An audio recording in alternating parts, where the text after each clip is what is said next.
Samantala, nasa bansa rin ngayon ang tinaguriang dog whisperer na si Cesar Millan, hindi lang po para ibahagi ang kanyang mga sekreto sa pagpapaamo ng mga aso, kundi para na rin isulong ang responsible pet ownership.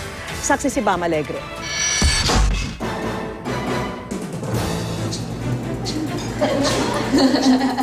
Cesar, not working.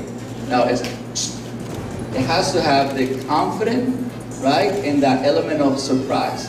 Gaano man ka-agresibo o kapasaway si Bantay, sisiw lang daw pakalmahin at pasunurin ng tinaguriang dog whisperer na si Cesar Millan. Sikat nga siya sa mga problemadong dog owner sa Amerika at ngayong narito siya sa Pilipinas, ibinahagi niya ang sikreto sa pagpapaamo sa aso.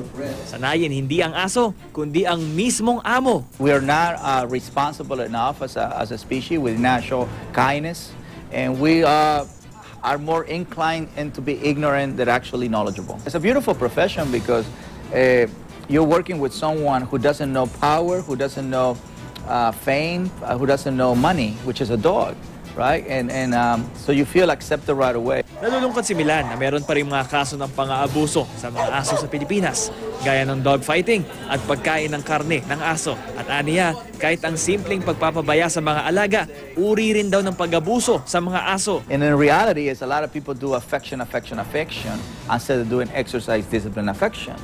You know, so when you don't fulfill the needs of a dog, that is abuse. Ang pagsasawalang bahala sa mga aso sa Pilipinas ang isa sa mga tinutugunan ng Philippine Animal Welfare Society o PAWS sa pagsusulong nito ng responsible pet ownership. Nauso nga yung tawag na askal or asong kalye, kahit na alam naman natin hindi dapat nasa kalye yung aso. All dogs should have homes. Mas matalim na ang pangil ng batas sa RA 10631 o Amended Animal Welfare Act para sa mga mapang-abuso sa mga aso tulad ni Dylan at sa iba't iba pang mga hayop. Pwedeng makulong na hanggang 3 taon at magbayad ng multa na hanggang 250,000 pesos.